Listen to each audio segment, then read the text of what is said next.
Carlos, podemos comenzar con una pequeña carta de presentación suya, como le salga, su nombre, apellido, su profesión, dónde nació y qué edad tenía cuando se produjo el último golpe militar, por ejemplo.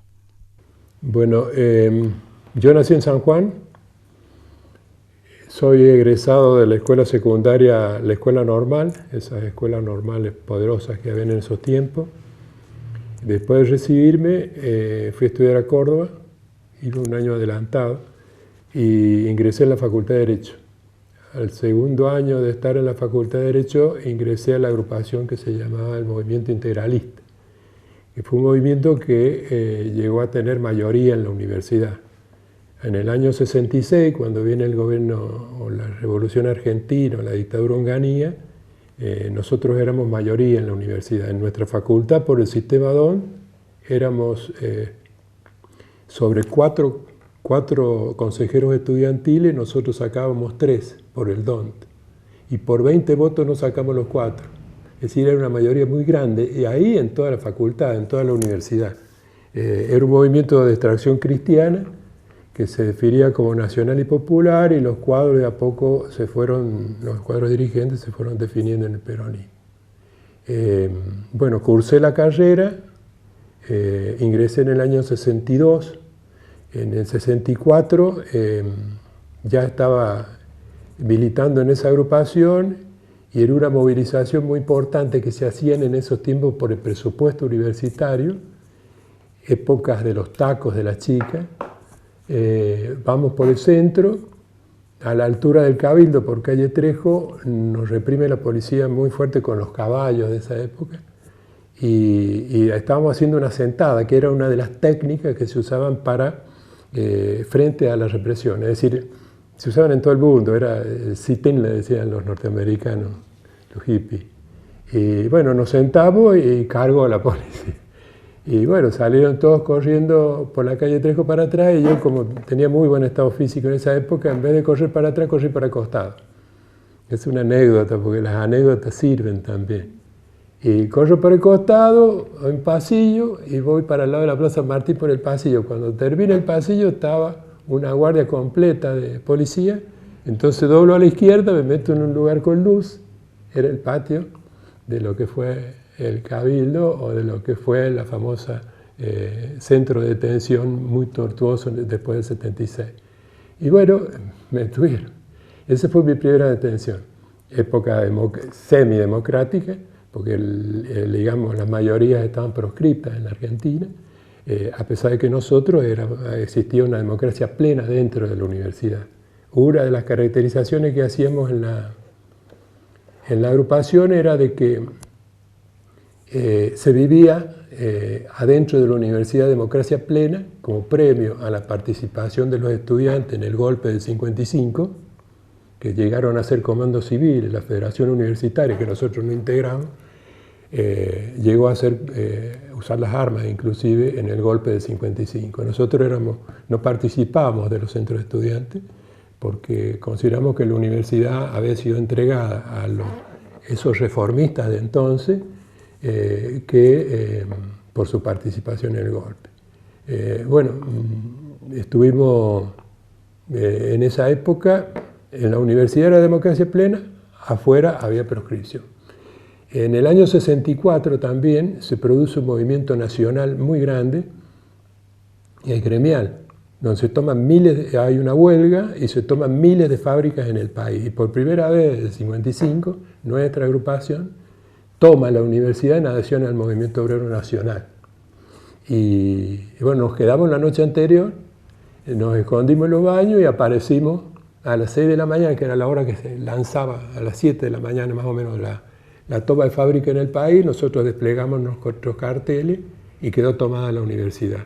La Federación Universitaria, que en ese entonces estaba conducida por una izquierda nacional, sorpresa ante eso, adhiere también al movimiento y se toma arquitectura, que estaba enfrente de la Vélez Arfield. Y Franja Morada, que ahora está muy bien, y muy bien los chicos que están ahora, Franja Morada en esa época era oficialista, porque estaba el gobierno del doctor Ilia, y se fue a la universidad a tomar el pabellón argentino en protesta por lo que habíamos hecho nosotros. Bueno, eso fue un símbolo de lo que de ahí partió, un símbolo alto de lo que se fue forjando de la Unidad Obrera Estudiantil. Nosotros concurríamos mucho a los sindicatos, hay charlas de Jaureche, de José María Rosa que daban en los sindicatos, que son historiadores y teóricos de esa época. Bueno, eso fue en el año 64. Bueno, participamos mucho de las luchas estudiantiles, hubo muchos movimientos, es largo de contar lo que puede haber habido, pero detenciones se producían. Por ejemplo, en las campañas electorales nosotros salíamos a pintar paredes con retenes, porque venía la policía que nos detenía, a veces nos detenía, entrábamos, estábamos abogados prestos, al otro día, un día, 2 días, qué sé yo, conseguíamos salir, nos sacaban. Si había represión, sí había represión. Había represión a las manifestaciones, esas que yo le conté, una. Había represión al movimiento obrero, que también es muy fuerte, y habían habido desde 55 con asesinatos. Pero, bueno, nosotros sufrimos en ese entonces represiones de parte del gobierno, y era gobierno, entre comillas, democrático. Pero viene el 66. Bueno, nosotros ya en los consejos superiores, en los consejos directivos y en los actos teníamos muy buenos oradores, nosotros muy buenos dirigentes. Por eso el logro también de las mayorías, mucho trabajo gremial con los estudiantes, muchísimo trabajo gremial, con decirle que no teníamos local, porque el local lo tenía la Federación Universitaria. Nosotros atendíamos en los pasillos con tablones, pero el trabajo nuestro gremial, desde que entraba un estudiante a la facultad o a la universidad, nosotros lo atendíamos, le ayudábamos, le dábamos apuntes, lo acompañábamos, le conseguíamos pensiones, los más carecientes le conseguimos becas. Los pudientes impedíamos que entraran al comedor universitario para que hubiera más cupos, porque el comedor universitario, entre ellos a mí, sirvió para, era muy barato, muy bueno, eran 5.000 estudiantes que concurrían, pero tratamos de que fueran los que más necesitaban y no los pudientes. Bueno, nos llevaban en un ómnibus al comedor. Y el centro, uno de los centros de actividad también era el comedor universitario, no solo la facultad. El integralismo llegó, en épocas anteriores a la mía, llegó a participar en asamblea, en el Córdoba Sport de Córdoba, con oradores, ganar asambleas. Eso siempre fue muy buenos oradores, muy buena política gremial, y bueno, muy buen respaldo de los estudiantes tenía. Teníamos en el Consejo Superior, eran 4, 2 del integralismo, 1 de Franja Morada y 1 de la FUC. Era la época de Nilo Neder, que fue un gran periodista deportivo, era consejero por la Franja Morada. Todos éramos muy amigos, es decir, debatíamos, pero éramos muy amigos. La amistad, qué sé yo, como ahora con Cachito Estorán, dice, pero ¿cómo aparecen? Sí, nosotros somos muy amigos porque somos de una época que existía frente a las adversidades una unidad muy grande. Lo sancionaron a Cossack, dirigente de la PUC, en base a un enfrentamiento que tuvo con un decano, y nosotros le dimos un pleno respaldo, no solo en las movilizaciones, sino orgánicamente en los consejos superiores, etc. Y bueno, esa vida estudiantil se corta cuando viene el golpe de Onganía, y ahí se empareja, queda proscripto el movimiento estudiantil y proscripto los trabajadores, la ciudadanía.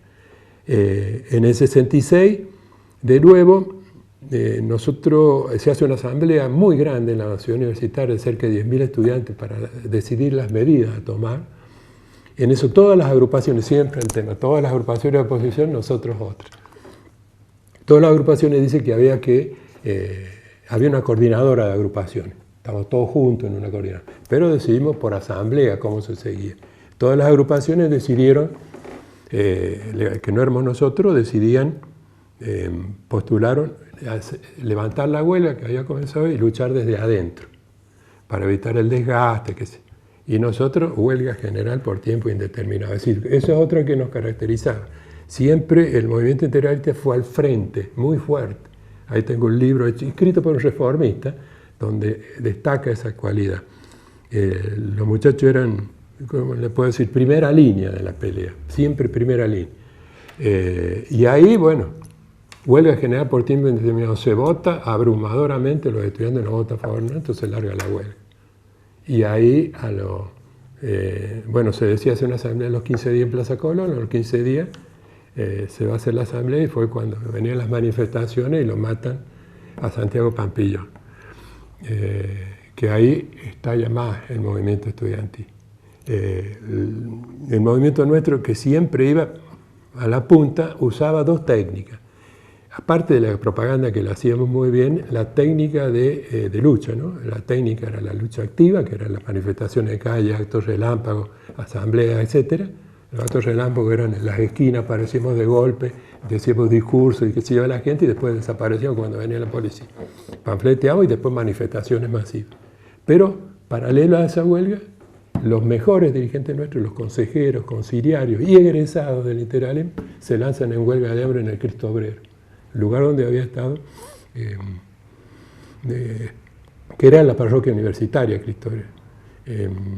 Y bueno, huelga de hambre. Los principales dirigentes, era un gran impacto nacional, no solo las movilizaciones, sino también la huelga de hambre esta. Es decir, no era normal eso. Bueno, estallido de la iglesia, cómo se dicen cristianos, no son cristianos, querían expulsar a los policías, a los curas, porque nos daban misa.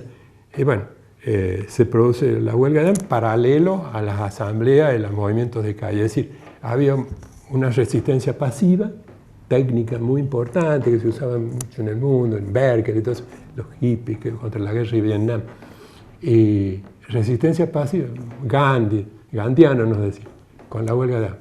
Y si vos, cuando termina la huelga de hambre, en medio de la huelga general de los estudiantes, lanzamos una marcha a pie a Buenos Aires, cerca de 40 compañeros, que me tocó encabezar. Y ahí, bueno, incontables las detenciones. Es decir, salimos de Toledo rumbo a Buenos Aires, casi sin nada, sin plata, no teníamos carpas, hacíamos con manta. Teníamos un camión que nos acompañaba, que nos había prestado un concesionario, que era un auto viejísimo, un camión viejísimo. Le pusimos el Mustang, porque había mucha alegría también en esa luz. El Mustang era un auto de moda en esa época. Un camión todo destartalado, bueno, se nos acompañaba con las ollas y con los vituallas para poder, cada 15 kilómetros, más o menos parábamos, y ellos preparaban, había un comando que se preparaba la comida. Bueno, ahí salimos de Toledo, ya en los primeros pueblos, ya la policía nos para, me llevan a mí de vuelta a Córdoba. Hablamos con la policía, pero era un dilema muy grande, porque ya teníamos toda la prensa encima. ¿Cómo nos paraban? Estaba vigente el acta del Estatuto de la Revolución Argentina, y estaba por sobre la Constitución, pero la Constitución planteaba la libertad de transitar, y bueno, no había forma. ¿Cómo nos iban a parar? Por caminar. Caminaban en el costado izquierdo de la ruta, teniendo los camiones enfrente. Cuando venían los camiones, no volvían. Y había trenes también en esa época, paralelo a la Ruta 9, era que cada vez que pasaba un tren, los ferroviarios nos gritaban, nos apoyaban los camiones, los autos, paraban, nos daban cosas. Los pueblos nos esperaban de todo, nos daban talente, comida, alojamiento para las chicas, iban 4 chicas. Bueno, así fuimos, en todos los pueblos nos detenían. Nos detenían, nos identificaban, demoraba muchísimo en eso porque estábamos ahí con la policía, hasta que, bueno, después de 2 o 3 pueblos hicimos una lista y se las dábamos ya, porque éramos nosotros, los periodistas, todos ahí, y la policía nos tenía que dejar ir. Hasta que llegamos al límite con Santa Fe. El llegar al límite con Santa Fe, Rodríguez Aray, un abogado muy importante, desarrollista de Santa Fe, presenta un amparo en Santa Fe para que nos dejen entrar. Él fue después detenido, desaparecido, este abogado. Había muchos abogados que se ocupaban de defender a los perseguidos, digamos, que se jugaron mucho, se jugaron tanto después que terminó desaparecido. Y bueno, Rodríguez Aray presenta el amparo, pero no nos dejan entrar, y ahí nos parece un ómnibus del Hablo y nos lleva de vuelta a Córdoba. Cuando llega Marcos Juárez, se detienen a cargar nafta, los policías bajan, queda uno el ómnibus, los policías bajan para, qué sé yo, tomar algo, queda uno adentro, nosotros con las caramañolas que teníamos, que eran, no eran caramañolas de las comunes de los turistas, digamos, eran bolsas de arpillera con una bolsa de plástico. Era toda una aventura. De todo eso tengo gráficas, tengo fotos. Y bueno, tomamos el ómnibus. Le tomamos el ómnibus a la policía. Y bueno, se producen negociaciones, hablamos con el presidente de la agrupación nuestra, nos dice, bueno, entreguen, vengan. Y bueno, entregamos el ómnibus y volvimos a Córdoba y ahí nos detienen también un tiempito antes de largarnos, que no podían porque no cometimos ningún delito. Es decir, habíamos tomado el ómnibus, pero era una toma que no lo dejamos subir, no había nada de violencia, nada más allá que en el fondo había uno con una caramañola al lado del policía que estaba al fondo, pero no había violencia así. Y siempre el problema es que era todo medio público, porque se venía la gente del pueblo, no se podía producir en esa época represiones muy indiscriminadas. Bueno, después de estar adentro, nos largan, deliberamos un tiempo y decimos seguir, siempre con la misma metodología. Y seguimos desde Santa Fe y fuimos pasando pueblo a pueblo hasta que, llegando a Buenos Aires, ya nos detienen definitivamente, nos tienen bastante tiempo adentro, un amparo porque en esa época la justicia un poco funcionaba, un amparo del Centro de Estudiantes de La Plata nos consigue que nos den la libertad, nos llevan a La Plata y ahí nos suelta. Es decir, y nosotros, en vez de seguir el pedazo que nos faltaba, decidimos ya dar por terminado porque el objetivo se había cumplido. Había sido acompañada, la huelga de Córdoba ha sido acompañada por los movimientos de este tipo, no es resistencia pasiva, activa, pasiva también en la huelga, pero había manifestaciones todos los días, los gremios con nosotros, era una cosa bastante movida. Córdoba del 66, claro, que es un antecedente que no he tenido muy en cuenta en lo que fue después los otros movimientos que surgieron, ¿sí? Claro, está más que claro que la violencia y el terrorismo de Estado trascienden, ¿no?, al último golpe de militar del 24 de marzo del 76. Desde el derrocamiento de Irigoyen en los años 30 hasta la fecha se han sucedido infinidad de situaciones de violencia y terrorismo de Estado. Pero ¿por qué razón cree que nos detenemos más siempre en el último golpe del 24 de marzo de la cantidad de la crueldad de la metodología?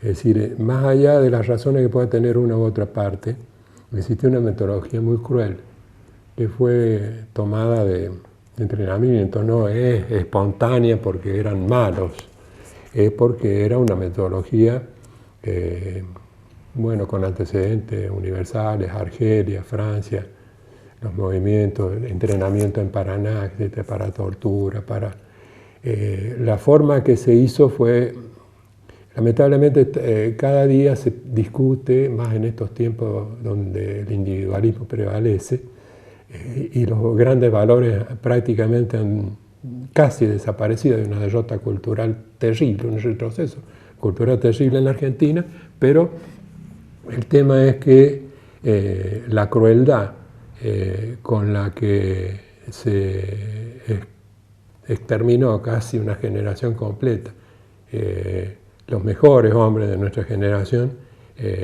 fue terrible. Es decir,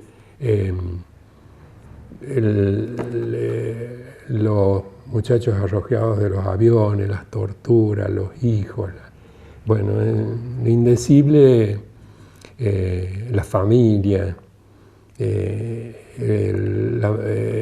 la fuerza que tuvo esa represión es lo que estalla un poco, pero no deja de ser necesario de ver que las luchas populares vinieron de mucho antes. Lo que cambió fue la metodología de la dictadura militar, ¿no?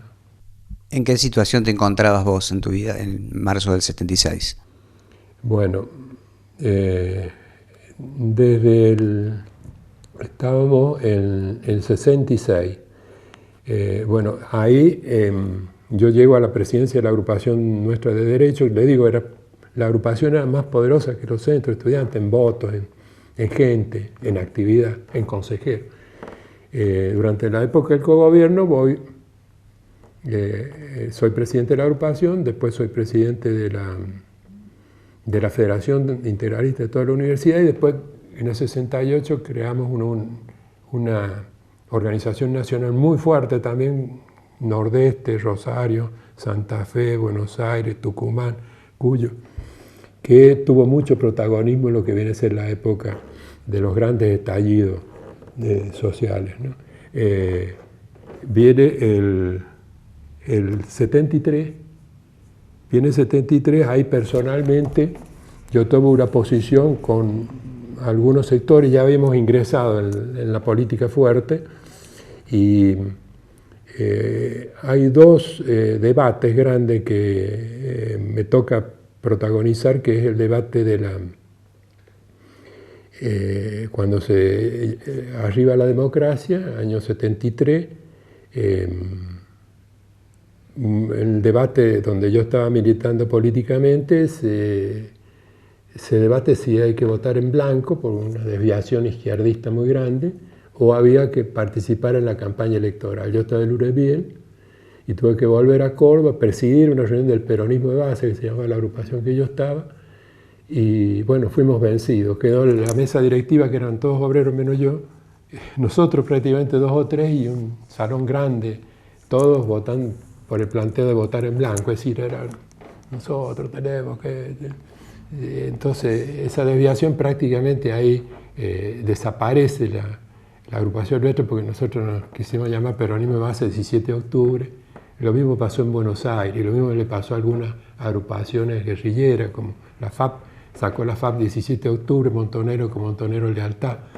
Se produce esa división. Y bueno, nosotros en el 73, yo ya prácticamente dejo la actividad política pública, ya estaba militando, milito en el peronismo de base, redacto y es terrible.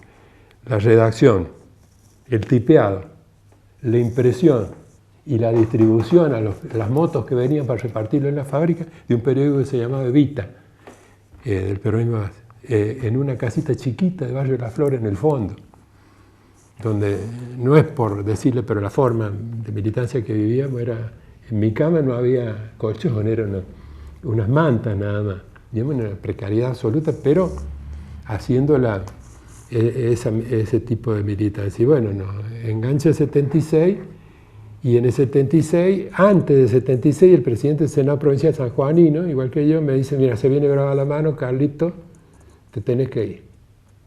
Y le digo, mira, mi señora se te puede recibir y yo tengo ya 2 chicos acá. No, dice, te tenés que ir porque viene brava la mano, te ayudamos en lo que haga falta. Y le digo, no, me quedo. ¿Y cómo vas a hacer? No, voy a hacer al revés. Yo no he estado adentro de las organizaciones, ni no sabía manejar un auto, no sabía manejar un revólver. Sí había estado en la lucha fuerte, en las primeras líneas. Me voy a quedar y voy a hacer al revés. ¿Cómo al revés? Me iba a mostrar todo lo que se puede. Estaba muy, le decían en esa época, muy quemado. Es decir, a mí ni siquiera me invitaban a entrar adentro de las organizaciones armadas porque yo era tan públicamente conocido que donde fuera me iban a decir de mí sabían todo. Y bueno, me alquilé un estudio a una cuadra del Cabildo, de la Plaza Martín. Me puse a trabajar, hacía Derecho Laboral, y se lo alquilé a Lustó Vidó, un gran dirigente radical, que había un diputado radical ahí también, que hacía Derecho Laboral, con el cual hablábamos mucho. Es decir, le puse el cartel nombre grandote con el nombre mío, y bueno, yo era profe de la universidad en 73.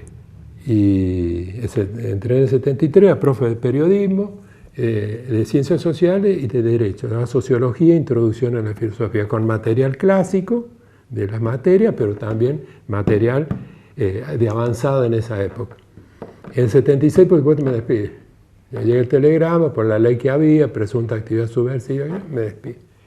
Y ahí, bueno, se asombraban un poco los muchachos por cómo yo no me escondía, no me iba. Yo ya había atravesado en la época de militancia alta mía muchas situaciones de clandestinidad, semiclandestinidad, qué sé yo. Yo tenía, usaba unas 4 o 5 llaves, tenía de casas donde podía ir a dormir, y a la vez, en un debate que tuve con gente que estaba más en la posición foquista, le decía que yo tenía cerca de 100 casas donde ir a tocar para ir a dormir, y ellos no tenían nada. Y tenían 4 o 5 llaves. Después encontré un poema que hablaba de las llaves, un poema de Benedetti muy lindo. Y bueno, yo me llegué a mover de esa forma un montón de tiempo. Y bueno, me despidieron, abrí el estudio y en vez de esconderme, qué sé yo, me quedé en el mismo departamento, al lado del Hospital Córdoba, que seguro debe estar vigilado, me debían. Yo sentía las miradas por atrás casi. Me ponía mi traje, mi renoleta, me iba a trabajar en un estudio amigo, iba a la facultad. Y en vez de, cuando me despiden,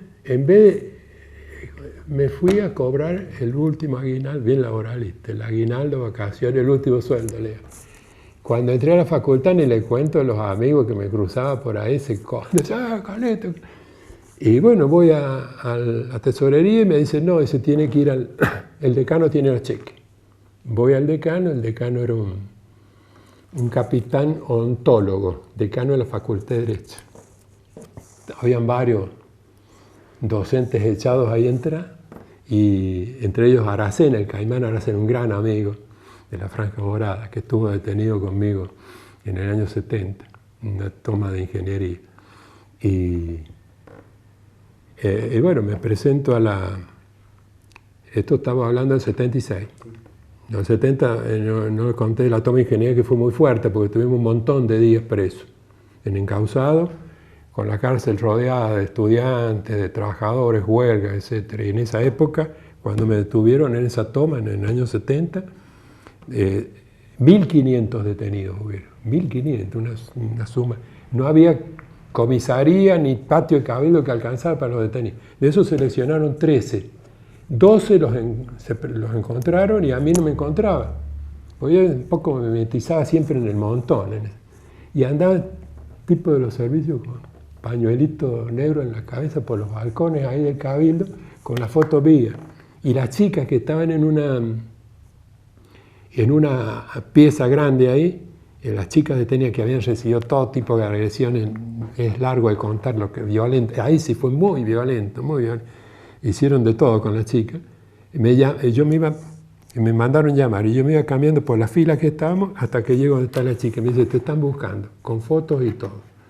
Y bueno, ¿qué hice? Busqué al primer policía que encontré, me fui, le toqué el nombre, acá estoy. Pero vuelva a la fila, no, aquellos me andan buscando. Bueno, me detuvieron ahí, me llevan a un Torino blanco y estoy varias horas que no se conoce dónde estaba. Y ahí la federación nuestra, en la CGT, los gremios y los movimientos estudiantiles hacen todo movimiento de denuncia pública sobre la no aparición mía. Y entonces ahí me blanquean y aparezco en la federal y después en encausado. Tuvimos varios días. Pero volviendo a lo que venía contando del 76, disculpen, me tomo un poco de agua. 76, yo era docente de la universidad, me despiden, pasa la anécdota esta de que me voy al decano a pedir el cheque, me encuentro con los docentes, varios docentes despedidos ahí, entre ellos Aracena, y cuando voy entrando me anuncio a la secretaria, había otra habitación donde estaban los muchachos, se abre la puerta y me atiende el decano, y me llama, Azócar, pasa. Y como que le avisaron que llegaba yo. Y cuando entro me hace sentar en un sillón muy amable. Tome asiento, Azócar. Un trato que pocas veces sentí de la policía, ¿no? Un trato como de oficial a oficial, ¿no?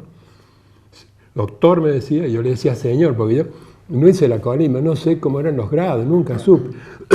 Entonces yo decía, Señor, después me enteré que no es bueno decirle Señor. Señor, le decía. Bueno, dice, acá dice, esas carpetas que están ahí son las carpetas de los antecedentes, de los servicios, de todos los muchachos que están afuera. Aquella grandota que está ahí es la suya. Pero esto son mentiras, no saben, hacen cualquier cosa. Empezó a hablar mal del ejército, de los servicios.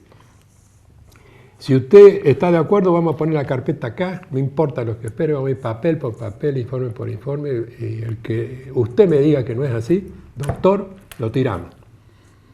Y le digo, señor, le digo, fíjese cuándo fue el último informe, estábamos en el 76, ubíquense en el tiempo, 76. Va a asamblea universitaria, 5.000 estudiantes, usted habló un discurso, dijo muy fuerte, la verdad que fue uno de los discursos más fuertes mío.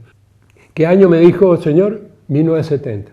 Miren, no hagamos nada. Le reconozco la carpeta llena. Mire que ha dicho cosas muy fuertes usted. Está todo acá.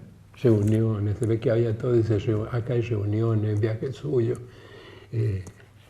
Todas sus antecedentes. No, le digo, es cierto. En el 70 me dediqué a estudiar para recibirme. Me recibí y después fui profe de la universidad. Me recibí en el 72. El tipo me miraba con una cara de loco porque se levantó el petizo, me dio la mano, me acompañó a la puerta y ahí delante de Aracena y de todo, me dice, doctor, ¿alguna vez en su vida, por primera vez lo estoy diciendo, se va a recordar esta reunión usted y su familia? Como diciendo, la cuestión es que esa fue la primera anécdota fuerte, primero el telegrama, que llegar a una casa donde está con toda la familia, te llega el telegrama de despido, yo vivía de eso. Y segundo, la experiencia esa fuerte. Le conté de que cuando me dice, antes de despedirme me dice, ¿sabe una cosa, doctor? Dice, no nos quedamos sin gente joven en la facultad.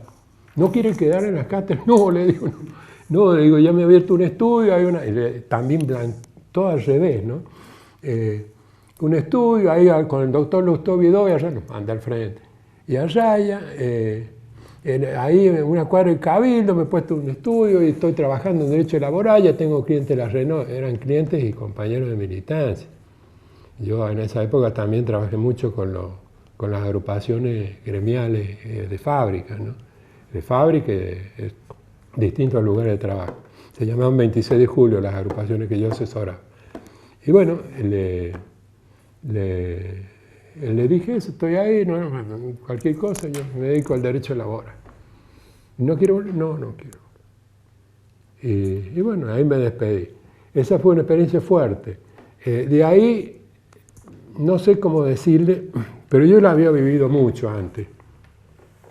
Desde la época democrática, la época, o semidemocrática, la época de la dictadura húngara, había vivido mucho yo la situación esta de clandestinidad, semiclandestinidad, sentir que estoy vigilado, sentir que me están siguiendo. Era una posición muy fuerte, es decir, no es por presumir, pero entre los más, si conversan con cualquiera de mi época, que estuvo en ese tiempo allá en Córdoba, era uno de los más, digamos, más quemados, decían los muchachos. Hay miles de... No tenía problemas de salir en los diarios, hacer reportajes, todo. Era siempre muy una frase que usaba, muy jetón.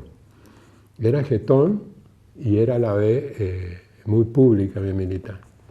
Y en las luchas estudiantiles de la década de los 60 que usted protagonizaba con los distintos compañeros, ¿se avisoraba el grado de crueldad que iba a venir después? No, sí, lo sabíamos teóricamente y lo sabíamos por experiencia extranjera, pero no nos imaginamos que viniera así.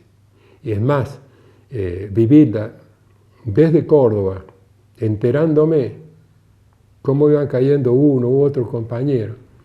Muchos venían del integralismo, es decir, el integralismo produjo cuadros para todo el país. Del integralismo viene Schiaretti, del integralismo viene Floro Bogado, Vicente Joga de Formosa, le hablo de gobernadores, Jorge Busti, era de Derecho, Jorge Busti, gobernador de Entre Ríos, Arturo Purichero, gobernador de Santa Cruz, antes de Kirchner. diputados, senadores, gente que protagonizó mucho, no solo Emilio Massa, de los montoneros que tomaron La Calera, que lo mataron, todo eso viene de la agrupación nuestra. Me preguntaba de la diferencia, sí, ¿no? La diferencia la vivimos, no creíamos que era así, ¿no? Pero la técnica a mayor represión, mayor fue la idea mía de mostrarme. Por supuesto, traje impecable, el estudio, la carpeta, no tenía mucho juicio, a tribunales, y le cuento, una vez me cruzo con Caimán Aracena en tribunales, se escondan atrás de los pilares, no te conozco, un muchacho muy alegre. Sí, no, fue muy fuerte, y no solo en Córdoba, sino en todo el país. Yo era dirigente nacional, en Buenos Aires, en Rosario, los militos, qué sé yo. Los militos fueron muertos en Córdoba antes del matrimonio milito, que eran del abuelo de Rosario, que era de la estructura UNE que yo conducía, fueron muertos en Córdoba antes del 76. Ya se veía todo este tema con las 3A, con la represión, con los decretos, y también con la idea de... yo creo que yo siempre tuve una posición crítica al foquismo, al plantear de que el fusil conduce la política. Si hacía falta el fusil, lo conduce la política, no el fusil conduce la política. Ese militarismo también llevó a situaciones extremas del lado del campo popular, digamos. Si bien en la etapa anterior al 76, en la etapa anterior al 73, era justificado todos los medios de acción, después del 73 no eran justificados, sin embargo se pasó a la clandestinidad, hubo errores fuertes que un poco le dieron pretexto a la crueldad genocida que hubo, ¿no? Fue muy fuerte. Y bueno, yo creo que no es que no estábamos preparados, después inclusive cuando se sabía, se supo, se vio, se sufrió lo que fueron las grandes represiones, hubo un movimiento que los exiliados se vinieron en una contraofensiva suicida. Errores de ese tipo se cometieron muy fuertes. A los exiliados los largaron de vuelta en un movimiento en 78, creo que fue, que se llamó contraofensiva, y donde lo estaban esperando, casi todos cayeron, ¿no? Esa posición como la mía la tuvo un gran dirigente que hizo una primera guerrilla en el año 68, Elvar El Cadre, con la FAP en Tacorralo. Dio una conferencia en la universidad acá que yo fui, después nos reunimos, tuvimos hora, me grabó durante 2 horas. Y después se fue a seguir dando la conferencia en Salta, por allá, y se murió de infarto. Elvar El Cadre. Bueno, Elvar El Cadre, dentro de la agrupación de él, que era la Fuerzas Armadas Peronistas, sacó la Fuerza Armada del 17 de octubre, que se diferenciaba del militarismo, habiendo sido unos fundadores de la guerrilla, ¿no? Y bueno, era desproporcionada, no había relación de fuerza, había muchos argumentos hubo acción política para, digamos, no tiene ningún perdón ni ninguna justificación, tanto que en una nota que nos hicieron hace 2 años acá, públicamente, sobre el tema del Cordobazo, yo llegué a plantear de que a los detenidos, desaparecidos, torturados, lanzados de los aviones, hijos arrebatados, que sé yo, todos los mártires de ese tiempo se los debiera homenajear como los héroes de Malvinas, ¿no? Cosa que es una deuda. ¿Nos querés contar sobre tu participación en el Cordobazo? Sí, en el Cordobazo yo, año 69, ya era dirigente nacional. Había estado en Corrientes, donde fue el primer movimiento grande. Conocí del movimiento por el comedor universitario, había privatizado el comedor, subieron en 300, 400% los abonos, y los muchachos empezaron a movilizarse. por las calles, la represión fue tan fuerte que muere un Cabral y como veis se empieza a mover el movimiento estudiantil con solidaridad del movimiento obrero de la época de la CGT, los argentinos. Hubo un gremialismo encabezado por Raimundo Garo, de tradición cristiana, muy parecida al pensamiento nuestro, ¿no? Bueno, Quagliaro disculpe, pero le voy a hacer la recorrida. Quagliaro, que era de la CGT Rosario, de ATE, Ongaro le dice que vaya a darle solidaridad a los de Corrientes, porque ya había muerto Cabral y estaba el movimiento obrero movido junto con los estudiantes. Eso fue alrededor de un día 15 de mayo. Por ahí. Y cuando esté allá, viene, hay movimiento de solidaridad en Rosario y muere otro estudiante. El rol del movimiento estudiantil no ha sido lo suficientemente apreciado en la historia de todos estos movimientos, ¿no? Se habla mucho de los movimientos, digamos, de violencia, etc. Pero el rol de los estudiantes en estas pobladas no se lo ha considerado con la envergadura que tuvo. Fíjate, Cabral, Blanco y Bello. Bueno, vuelve Quagliaro y se da el movimiento muy fuerte, que es lo que se llamó el Rosario. También había estado un tiempo atrás porque la agrupación nuestra, nacional, tenía todo. Yo viajaba en ómnibus lechero, casi sin dinero, con pasaje de ida. Y bueno, la organización nuestra siempre fue muy humilde. Y bueno, se da el Rosario, y se da, y el Cordobazo. Yo participo junto con los dirigentes nuestros en la coordinadora estudiantil que está en el plenario. Se hace el plenario obrero y en una de las habitaciones al lado estaba la coordinadora con todos los estudiantes. Y se coordinan los movimientos que se van a hacer. A los estudiantes nos otorgan la misión de dispersar a la policía. Es decir, nosotros que teníamos muchísima experiencia de calle, pero muchísimas, de calle con enfrentamientos, barricadas, todo eso, nos dan la misión de, en la coordinación, de ir a los puntos, que era Barrio Clínica, era el centro, a mí me toca Boulevard Chacabuco con Boulevard Jurín, que estaba en construcción, es decir, había bastante municiones para defenderse, y algunos barrios. Entonces, la policía nos venía a reprimir a nosotros, y se gastaba fuerza en relación a las manifestaciones obreras que iban a venir. La de Renor, que era inmensa, inicia con unas 3.000 personas más o menos y llega, qué sé yo, no sé, miles y miles, porque se va agregando la gente en el camino. Y cuando se enfrentan cerca de la terminal vieja, se tienen que replegar porque eran tantos y tantas piedras le tiraron al muchacho que está en la foto de cuando la policía retrocede.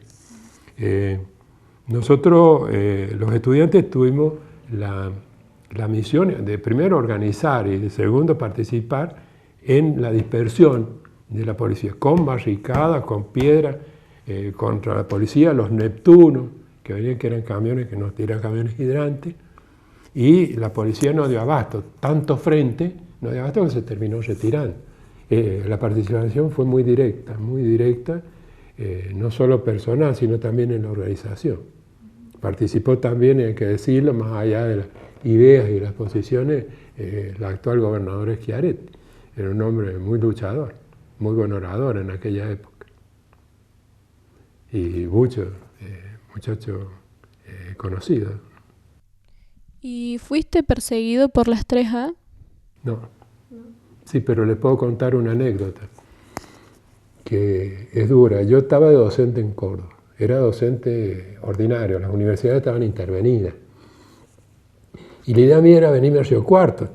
Ya Córdoba estaba medio pesadita en la mano, venirme a Río Cuarto, porque ya andaban las 3A, andaba todo ese movimiento. Y fui a la universidad de Río Cuarto y me atiende el rector. Yo con mis carpetas de antecedentes, pero con muchachos de Buenos Aires, atrás de él. Y le digo, bueno, yo quisiera ver si puedo ingresar a la universidad. Iba presentado por un gran profesor de acá, el doctor Barragán, un señor, yo tenía contacto, pero eran del peronismo de base. Y me presentan y Y bueno, espero a ver si, por esa época no había concurso, era designación, todo intervenido, designación directa.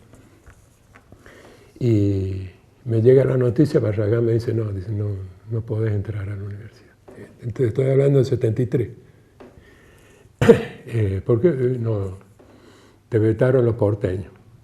Dice que sos de derecha. Así que no pude entrar. Cambia la mano. Entra Maestre, que fue presidente del partido. Entra Maestre. Me presenta un médico de la familia, ¿no? Voy con la carpeta. Pues yo desesperado por venirme acá. También había gente de Buenos Aires. Y el que me presenta me dice, mira, no puedes entrar porque te vetaron los porteños. ¿Por qué? Por zurdo. Es decir, muy interesante la área. No pude entrar a la universidad. Estaba vetado de los dos lados, un poco. Una situación, inclusive, yo acá vine públicamente,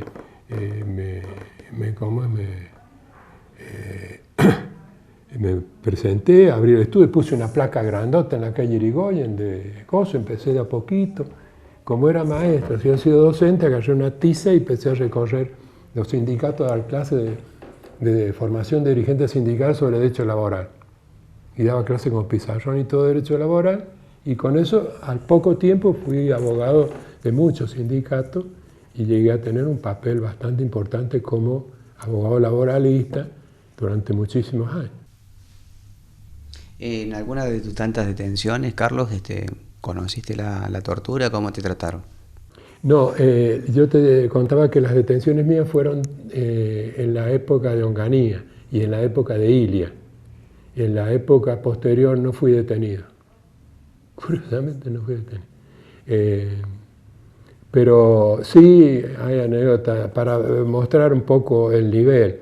Cuando estábamos en encausado, una noche, a las 2 de la mañana, estábamos 13 encausados, a las 2 de la mañana nos sacan a dos integralistas. Uno es alto funcionario de la justicia hoy.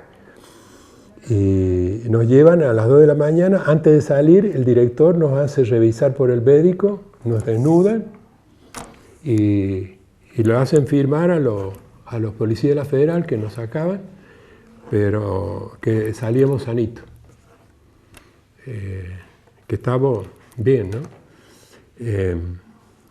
Nos vestimos, nos subimos un jeep, nos llevan los Federicos, los federales que le decíamos, nos hacen dar un paseo por Barrio Güemes, eran no las metras grandes, unas metras chiquitas así, las van martillando, les vamos a dar un paseo, decían, íbamos los dos ahí, atrás con miedo por todo Barrio Güemes y los tipos saltaban las balas, no sé por qué las martillaban y caían las balas ahí. Después un paseo de bastante tiempo nos llevan a la Federal, unas celdas individuales que teníamos que estar parados hasta, qué sé yo, 2, 3, 4 horas y nos hacen pasar a un escritorio. En el escritorio viene un tipo de Buenos Aires, saco azul muy elegante, a decirnos preguntarnos sobre el Caimán. Caimán es el muchacho de Franja Mora. ¿Qué opinan del Caimán? El Caimán, radical, el padre fue funcionario de Ilia, gran amigo. Es decir, nos interrogan persuasivamente. No, para nosotros es del ERP, o del PRT.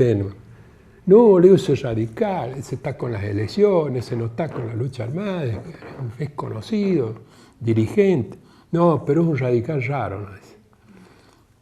No, nosotros ponemos la mano en fuego que no está con la lucha armada, ese fue el interrogatorio, que es radical. Y bueno, nos largan a la madrugada, nos llevan de vuelta, ahí al revés, los federales nos hacen desnudar y hacerle firmar a los otros que me entregaron sanitos, ¿no? Y nos llevan adentro, pero eso fue en los 70, para que vean el clima. Estamos adentro con más o menos todos los delitos, había código penal adentro del expediente. Atentado, resistencia por la toma de ingeniería. esa que les contaba, atentado, resistencia a la autoridad, daño, todo calificado porque acoso federal, privación de la libertad del decano, todo así de larga era. Aracena, Ernesto Efraín, siempre popular, Efraín y otro, y seguían todos los delitos. Pero nos guían por un procedimiento que habían creado de que hacía la investigación a la policía y no tribunal. El colegio de abogados se pronunció en contra, había mucha prensa en esa época. Y los abogados nuestros presentan en la justicia federal un pedido de inconstitucionalidad. Declaran inconstitucional la ley y nos largan. En el momento que nos largan, por supuesto, nos querían mucho todos los presos. Es decir, los estudiantes en esa época éramos muy queridos por la población, hasta por los presos y hasta por los mismos policías que estaban enfrentados con Buenos Aires. Nos abren todas las puertas, vamos con los bultos y unos aplausos generalizados, gritos, todos de los policías cuando nos largan. Y el director al lado nuestro, rasguen, que vienen a llevarlos para el PEN, a disposición del PEN. Y estaban los abogados con los autos con el baúl abierto, tiramos los bultos y nos llevan a distintos lugares, ¿no? Y bueno, ahí una de las más fuertes que vimos, el golpe, cuando la misma toma de ingeniería, vinieron las federales de Buenos Aires, ¿no? A golpe puro. Los bastones largos, los famosos de los bastones largos, vinieron los de Buenos Aires porque no daban abasto los locales y nos hacían doble fila y nos pegaban por todos lados. Ahí lo que hubieron con las chicas, con nosotros, fue terrible, ¿no? Pero eso fue antes del 76, fue en el 70. En el 76 yo no tuve, estaba en la situación que estaba, yo trabajaba, iba a tribunales y después me vine acá, siempre asustado, ¿no? ¿Qué te sucede a vos cuando escuchas hablar sobre las teorías de los dos demonios? En primer lugar, yo no pude, claro, no estoy muy en condiciones, pero yo no pude estaba invitado especial porque había sido docente de las chicas. Las chicas ya no son tan chicas, las alumnas mías tienen 60 y pico de años. A la Escuela de Ciencia y la Información, pero preparé un papel para mandarle y decirle, porque ellas en general plantean cómo cambiaron los tiempos, ¿no? Y yo lo que le había escrito, que no se los mandé al final porque era de que vivimos en nuestro país una derrota cultural terrible. Hoy el hecho de que se vuelva a plantear la teoría de los dos demonios cuando pasó tanta historia es símbolo de esa derrota cultural. Y lo que tengo para decir, que lo he dicho públicamente ahí en el FAB, en varios lugares, me van a escuchar, es de que la etapa de la dictadura o de las dictaduras es, pero histórico, la doctrina del derecho de resistencia. Es decir, está en la Constitución Nacional actual del 64, en la Constitución Provincial, está en los tratados de las Naciones Unidas, está en las viejas teorías de la época de la Revolución Francesa, en la época de la misma Iglesia en otro tiempo, que es el derecho de resistencia a la opresión. Y ante un gobierno dictatorial, la resistencia está plenamente justificada. Es decir, que por eso se habla de que se denosta el ejercicio de la resistencia en la época de dictadura. Y eso, de eso no se habla. No se habla de que era una resistencia justa, que era una resistencia inclusive legalmente y doctrinariamente aceptada, inclusive en lo jurídico. Tanto que le digo, está normada en esas épocas. Y ahora se ha agitado, se ha agitado como se utiliza, como se están utilizando muchas cosas en la política, en forma bastarda para tomar posiciones políticas frente o contra determinada orientación, porque se usa para eso.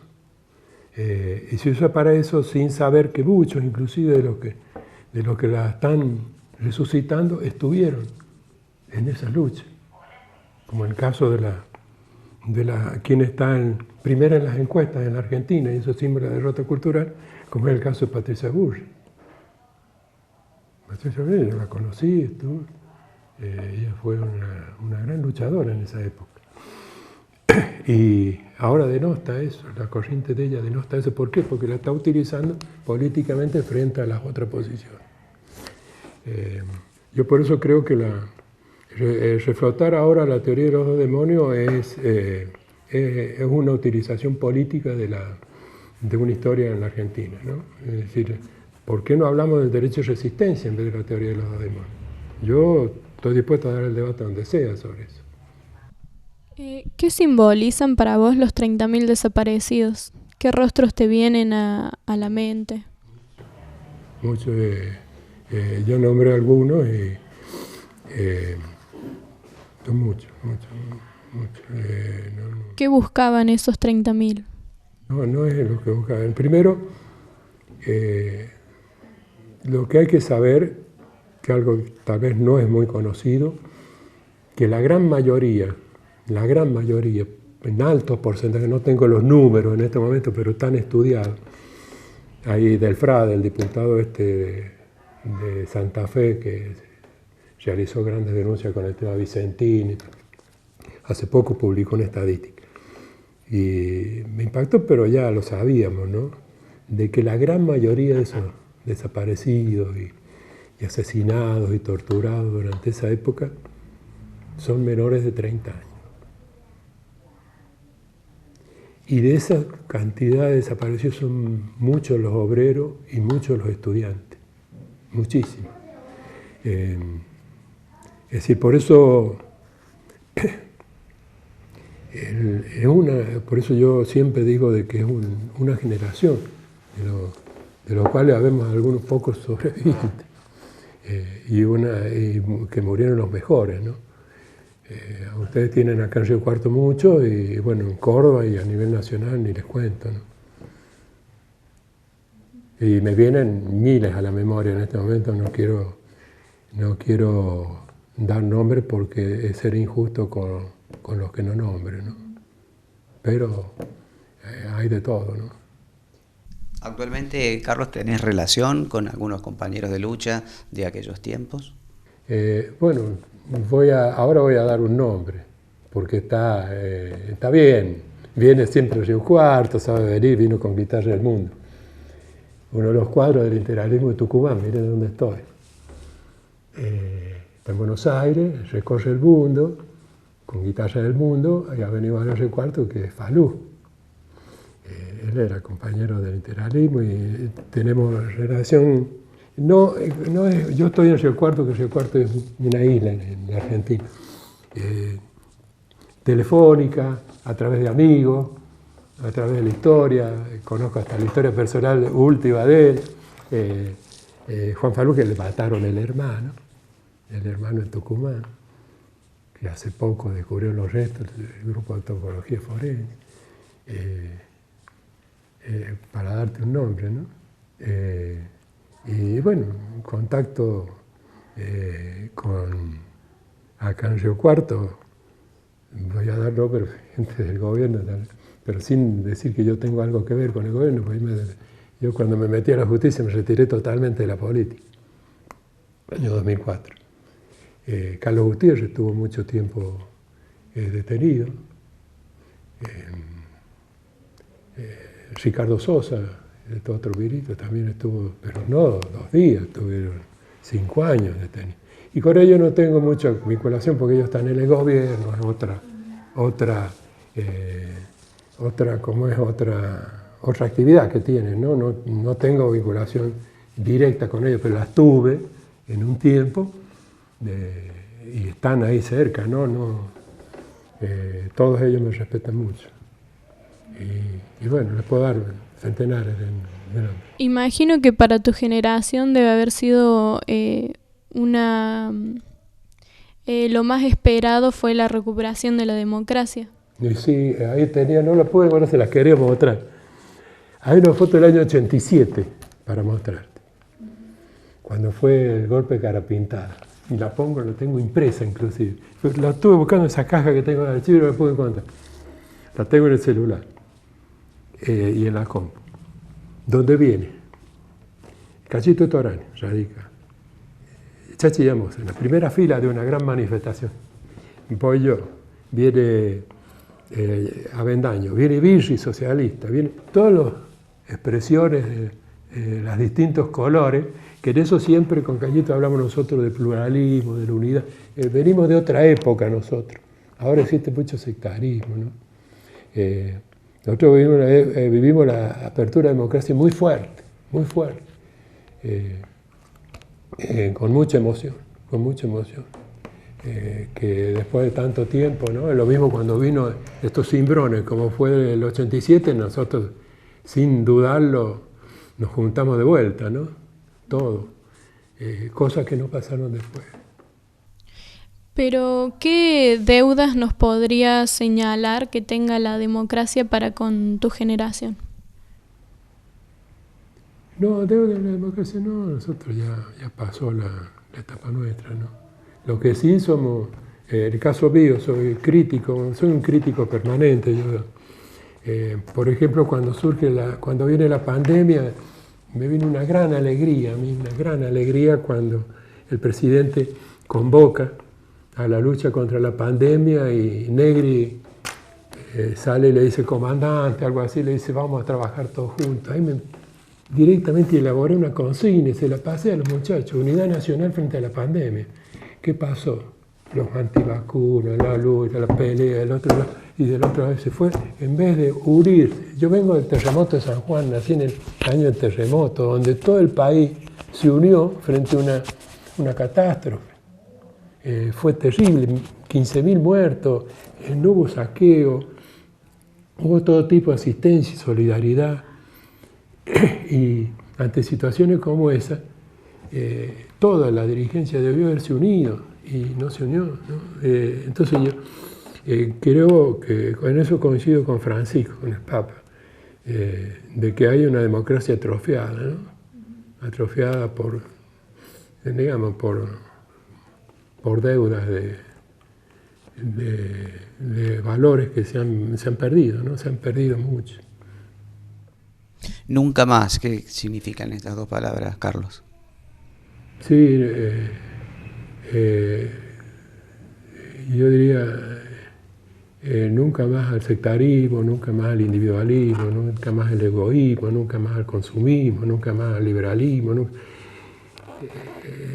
Y sin embargo, se ganó esa batalla y se perdió otra. Se perdió la batalla de los valores. Hoy todo el mundo es individualista, está con la meritocracia, lo de mañana, lo de hoy, el éxito, la riqueza y la postergación de los últimos, de los pobres.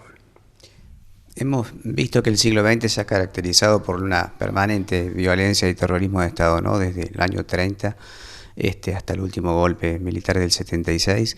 ¿Se puede distinguir, se puede hablar de una razón, de una causa social para que ello ocurra, una permanente situación de violencia de Estado? Yo creo que fueron movimientos de intereses, ¿no? Fue clarito, ¿no? Esos movimientos de intereses fueron batallas de golpes de Estado, el golpe contra Irigoyen, el golpe contra Perón, el golpe contra, el último golpe contra Isabel, fueron golpes que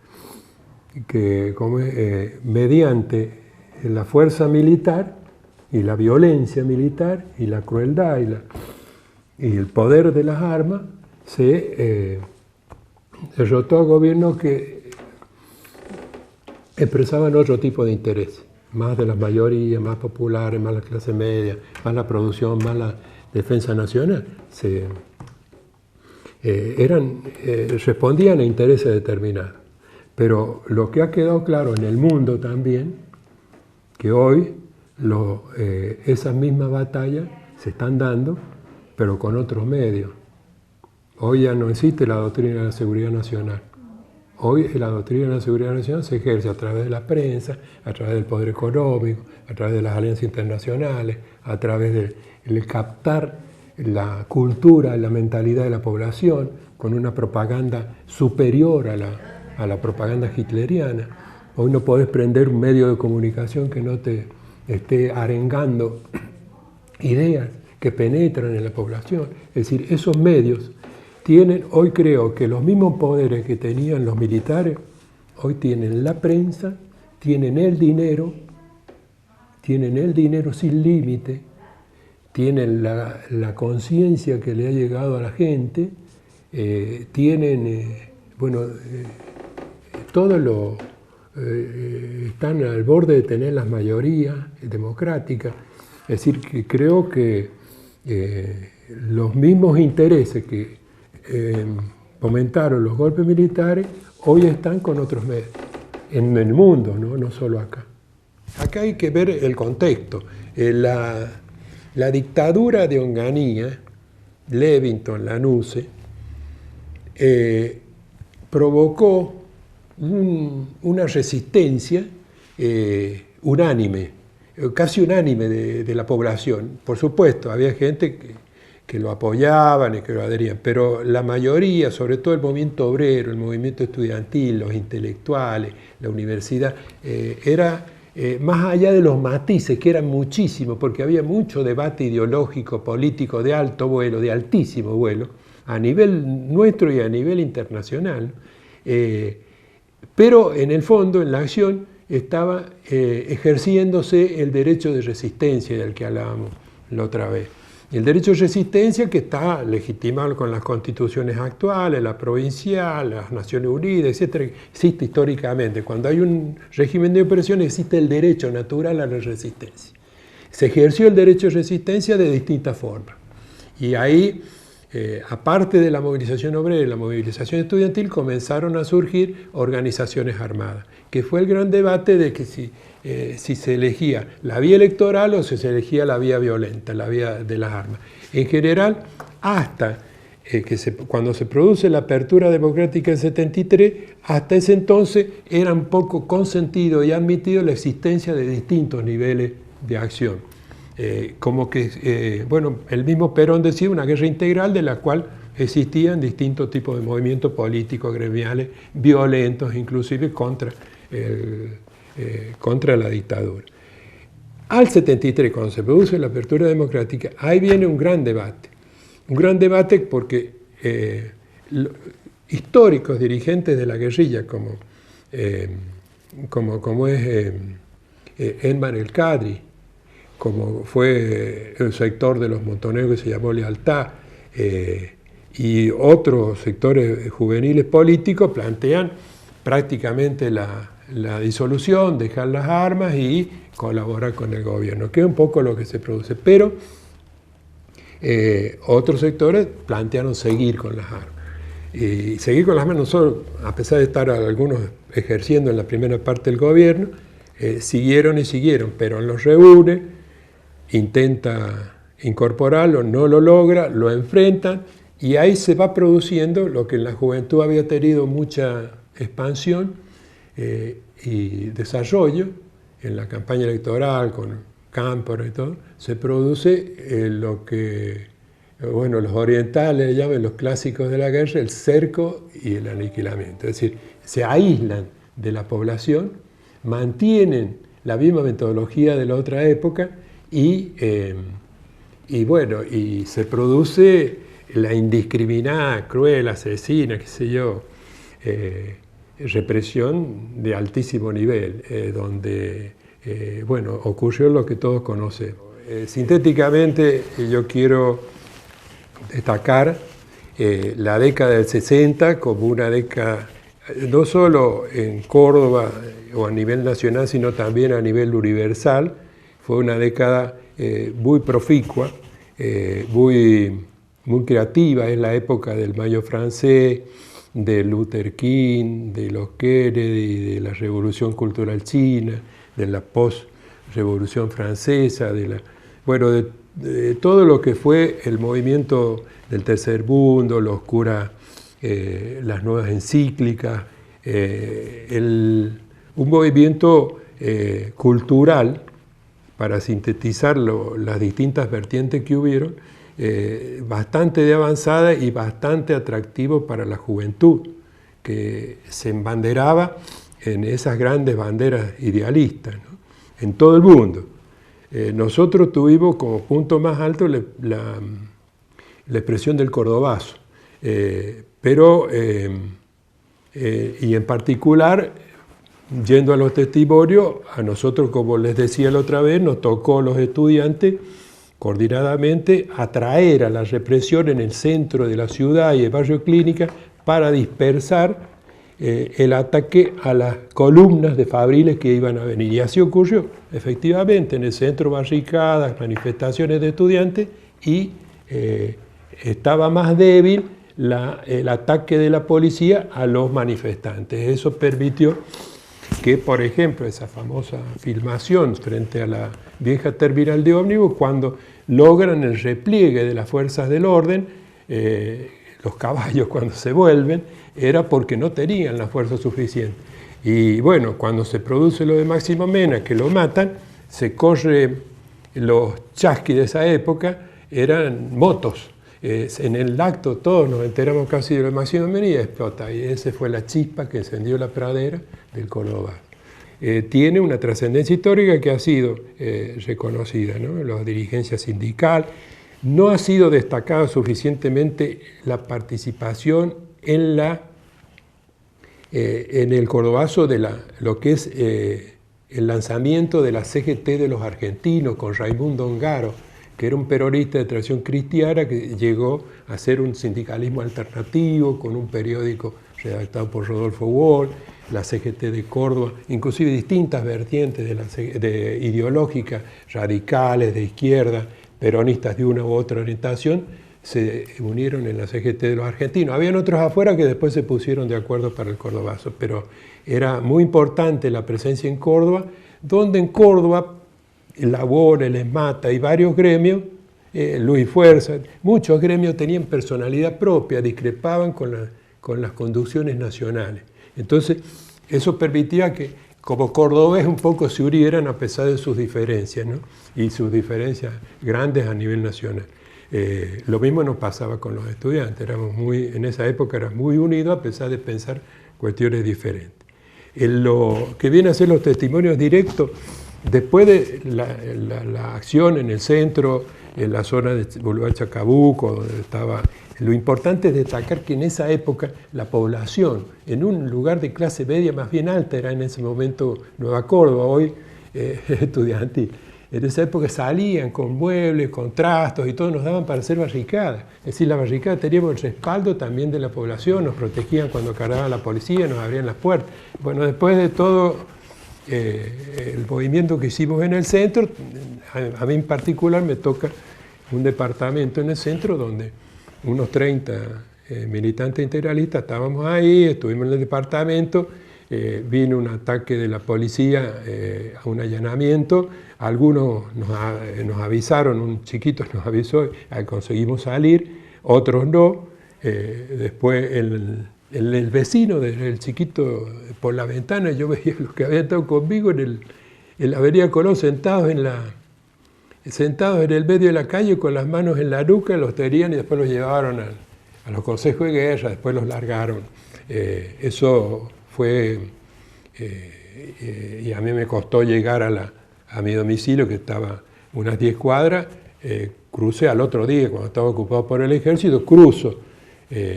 Hablo con el militar el soldado que estaba conmigo ahí en el edificio conmigo, y me dice, no, habla con el oficial. Hay un oficial, está en la clínica Chutro. Y le digo, ¿cómo? Yo me agarró este despelote acá en el centro, ¿cómo hago para llegar a mi casa? Yo vivo en la calle Montevideo. Y dice, mire, póngase las manos en la nuca y camine por la calle, va a encontrar que a 1 o 2 cuadros una especie de barricada nuestra. diga que va de parte del oficial de la Chutro y lo van a dejar pasar. Y puse las manos y entré en cabina con un susto bárbaro y hasta la Montevideo. Cuando doblo la Montevideo para mi casa, siento disparo, me refugio un poco y después llego al departamento de adelante. Eran esos departamentos viejos, planta baja, con un pasillo, y uno daba a la calle. Estoy en el que estaba en la calle, estaban los amigos, los compañeros de la agrupación mía. Nos quedamos ahí, me dieron asado, estuvimos conversando, y le digo, bueno, me voy a mi casa. No, es que vas ahí si han venido como 2 o 3 veces a buscarte. ¿Y qué hago? No, dice, acá yo los comprometo a ustedes. No, dice, enfrente el taxista, para que vean como la población, te ha preparado una pieza. Entonces tenía la pieza con vista a la calle, una mesa de luz, una cabita, todo ordenadito para que yo me quedara ahí el tiempo que quisiera. Y de paso, por la ventana vi por lo menos 2 o 3 allanamientos que venía el ejército, la policía a buscar. Después salí de ahí, por supuesto anduve por diversos domicilios, como expliqué la otra vez, que teníamos, en el caso mío, tenían varias, no solo llaves, sino también domicilios donde golpear y estar, que normalmente en esas situaciones era mi práctica no permanecer mucho en el mismo lugar. Después, por supuesto, con el tiempo volví a la casa, como cuando la toma de ingeniería de los 70, bueno, del Cordobazo no había contado la otra vez de que nos reunimos todas las agrupaciones estudiantiles. Yo en esa época habíamos fundado la Unión Nacional de Estudiantes con agrupaciones en casi todas las universidades, que eran 8. Nos reunimos en Rosario y a coordinar tareas. No podíamos coordinar ideas porque teníamos todas las ideas por haber. Pero una reunión nacional muy importante que está en la prensa.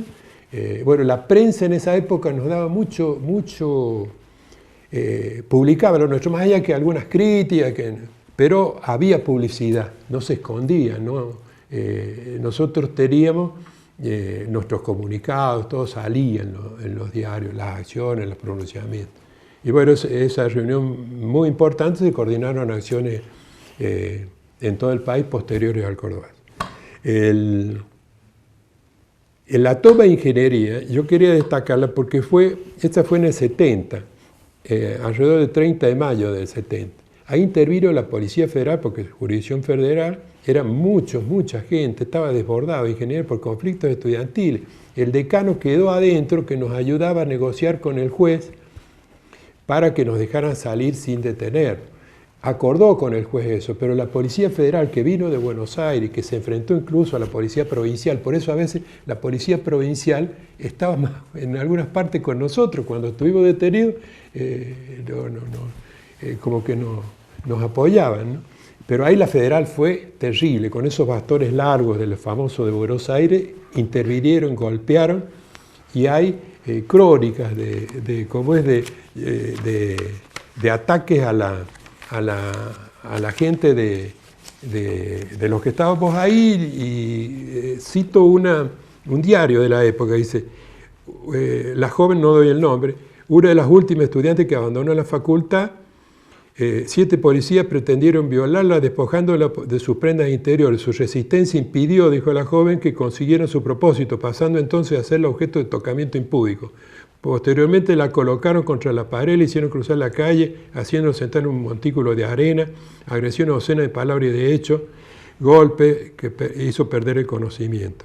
Después, al despertar, estaba en el Hospital San Roque, donde no recibió ninguna atención médica. Es decir, uno de los tantos casos, otro perdió un ojo, qué sé, y estaban en los pasillos. Y ahí fue que eligieron 13 de los 1.500 que nos llevaron encausados. Los primeros 2 se los llevaron, a mí no me identificaban, y las chicas que estaban en un salón, de ahí de lo que fue después la de 12, me llamaron, yo me fui corriendo de la fila, llegué hasta ella, y me dijeron, vinieron los policías, si no te denunciamos, si no te identificamos, nos van a golpear a nosotros. Y ahí fue que me entregué. Me entregué y me llevaron un torero blanco y por un tiempo, no sé bien cuánto tiempo, pero debe haber sido bastante, los otros 2 estaban identificados, yo no. Y ahí fueron grandes denuncias de gremios, de mi agrupación, de la CGT, todo, para el blanqueo de la detención. Al final aparecí en la Federal, y nos llevaron encausados, nos hicieron un proceso muy grande, un proceso penal muy grande, porque nos adjudicaban todos los delitos habidos por haber, que por suerte los colegios de abogados se habían pronunciado por la inconstitucionalidad de la ley procesal que nos juzgó y conseguimos la libertad, el sobreseimiento provisorio. La anécdota es de que salimos y nos llevan nos esperan los abogados, nos aplauden todos los presos, los policías, el director, todos. Cuando íbamos saliendo nos abrían todas las puertas y cada uno iba a distintos autos de los abogados. Y a mí me llevan al tren y de ahí me mandan a Rosario con un papelito con una dirección. Llego a esa dirección, de noche me atienden en Rosario y me dicen no te podés quedar mucho acá. Y a la madrugada me fui a la Facultad de Ciencia Económica y estuve un tiempo escondido en la casa de un compañero de Rosario. Después, al mes más o menos, ya estaba de vuelta en el comedor universitario con las polémicas, con las asambleas. Pero lo importante fue que ahí, cuando íbamos saliendo, el mismo director nos dice: corran muchachos porque los vienen a buscar los federales porque están a disposición del PEN. Y ahí está el decreto, que fue el decreto, bueno, salió un decreto que nos ponía a disposición del PEN a los que estábamos ahí detenidos. Que era difícil, porque detenido a disposición del PEN iba a ser muy difícil salir. Cuando nos liberan, fueron porque detenían a nosotros, dirigentes sindicales, también habían detenido a dirigentes sindicales que después salió la libertad. Como anécdota es de que nos dieron sobreseimiento provisorio, y eso fue en el año 70.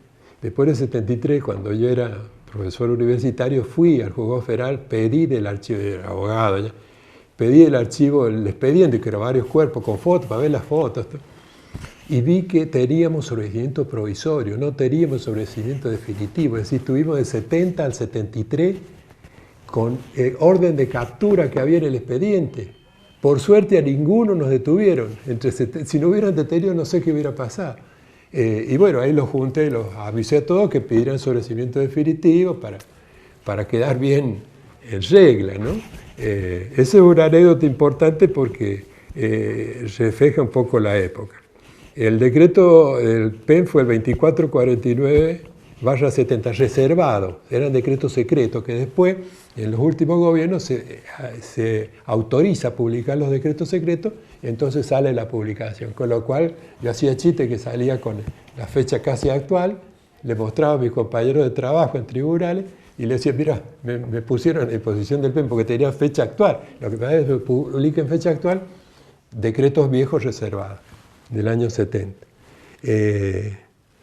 ¿Algo que no te hayamos preguntado? Eso no, algo que quieres agregar respecto de todo esto. De las cosas que me quedan un poco, no haber sido suficientemente, no haber tenido la fuerza. A mí me han dicho que no ibas a cambiar la historia, pero no haber tenido la fuerza suficiente, no haber logrado la fuerza suficiente para hacer, digamos, ganar esos debates. Los debates, para poner un ejemplo, el debate del voto en blanco, perdí. El debate del militarismo, perdí. El debate, los perdí. Más allá de que yo creo que fuimos, en lo que viene a ser la democracia, una generación victoriosa, que eso me lo critican mucho cuando yo hablo de generación victoriosa, porque a los costos que hubieron, se logró la democracia. Que la democracia tenga otros contenidos ahora es otro tema, pero se logra a esos costos tan crueles que existieron, ¿no? Si a algo le debemos es a esas grandes luchas.